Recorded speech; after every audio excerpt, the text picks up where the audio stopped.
Hey, how's it going?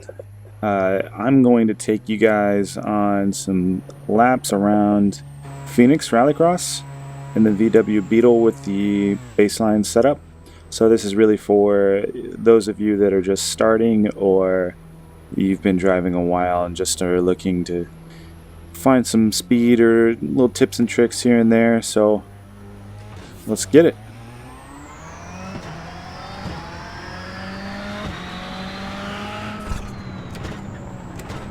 So, something they just introduced this season, and I have not yet driven a race, is the extended Joker wall here. So this used to stop right about here, and they've extended this all the way around because people were coming off the non-Joker lap into the kind of line of the Joker exit, excuse me.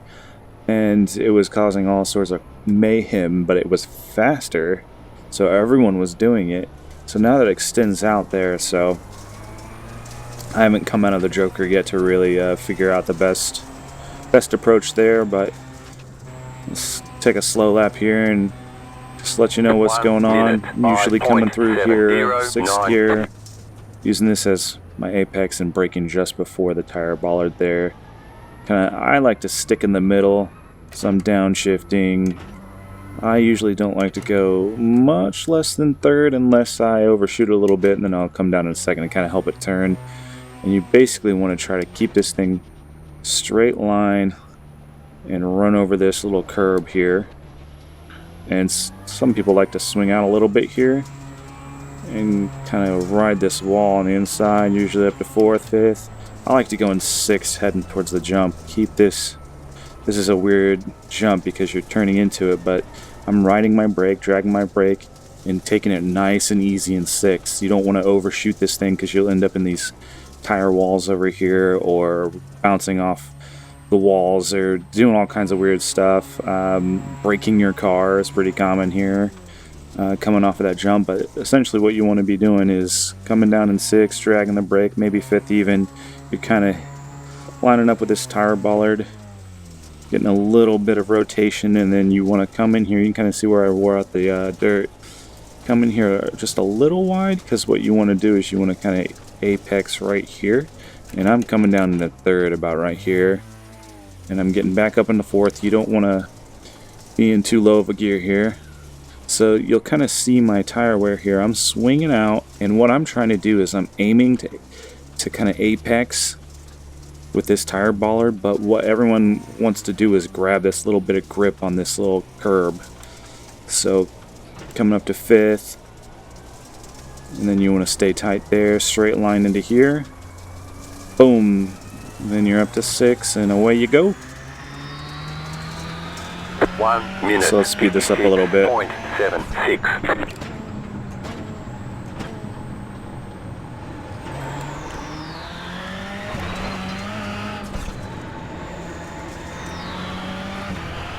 So brake, dragging the brake, keeping it straight. My foot is basically dragging this entire time, kind of modulating it a little bit to kind of let a little bit more throttle in or out, and then you want to line up here and connect to this little curb. I'll give you a little extra grip. 38.73. So I would say if you can drive in the low 37s, you'll be fairly competitive with anyone. The really fast guys, the pro guys, they'll be in the 36s easy.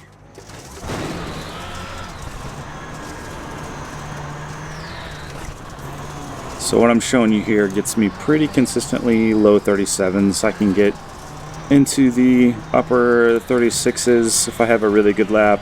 Once this track wears out, 36s are pretty easy. Just getting your line kind of nailed down, and once this thing wears out, you'll be rocking 36s. So tie, 5th, 6th. I'm on the brakes, I'm on the brakes. On the brakes still. Just dragging it this whole way around. So the whole goal is to carry as much momentum as possible. So momentum isn't necessarily throwing a lot of throttle into it, or 37. I think that's a pretty common thing, is like the more throttle, the faster you go, and that's definitely not the case in Rallycross, at least. In a lot of places, right? Because you're gonna lose grip a lot in the dirt. Breaking my own rules there, but it worked out. So this, you just basically want to swing. It's that whole muscle memory thing that I talked about in the Daytona track guide. If you watch that, just gotta get that swing down. Turn laps here, as many as you can. You'll find that rhythm, and you'll stop thinking about your line and finding all the little tiny tweaks that you can do to your line to get a little bit of speed.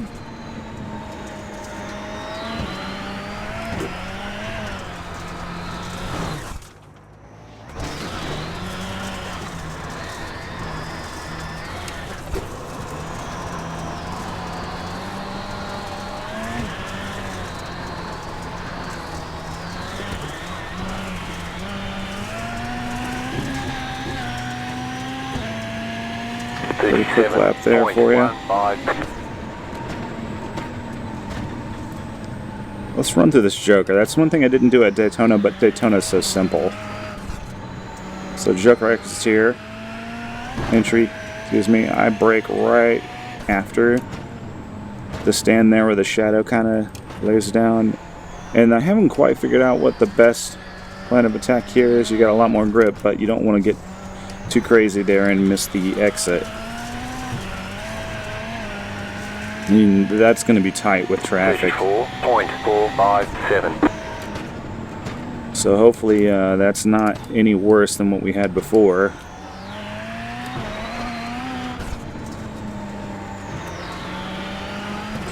So the Joker Delta here is pretty large compared to Daytona. So Daytona, I usually would recommend, unless you're trying to get around lap traffic or someone really slow, to save it to the end, because it slows your entry down for the next lap. So I always save it to the end, because it's a faster lap, but it's messing up your entry going into your next lap. So if you save it to the end, that gives you basically optimal speed for the whole race duration.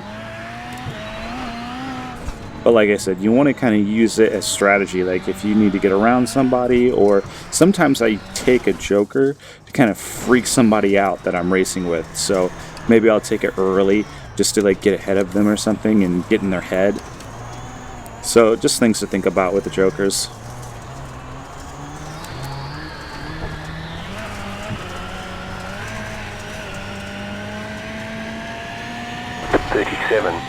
.546. See if we can put on a burner here.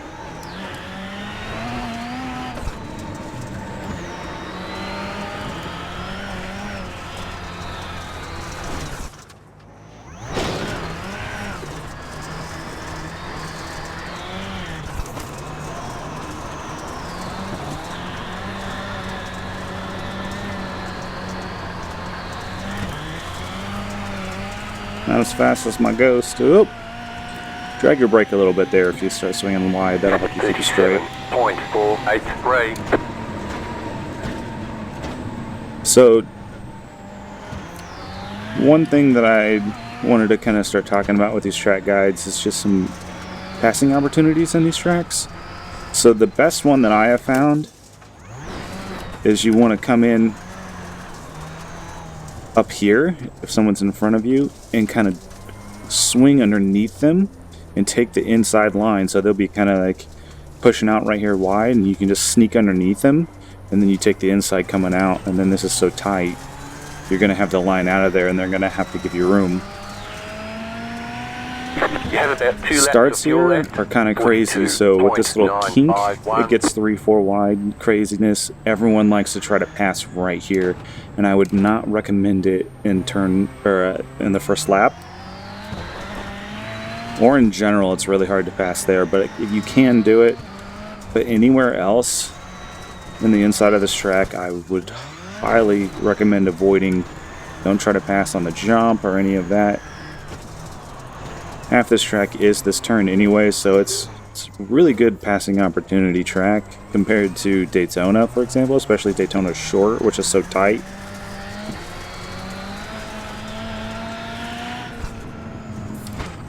So yeah. 44.066. So if you guys got anything from this, let me know. If you have questions, let me know. I'm going to throw up a Daytona Short next week, and then I'm going to start diving into the paid content for the You have D-Class. about 1 lap of fuel left. Yeah, I hope you enjoyed. Subscribe if you want. If you liked it, comment, give me some feedback. Let me know what I can do better or what I can keep on doing. So yeah. See you guys on the racetrack.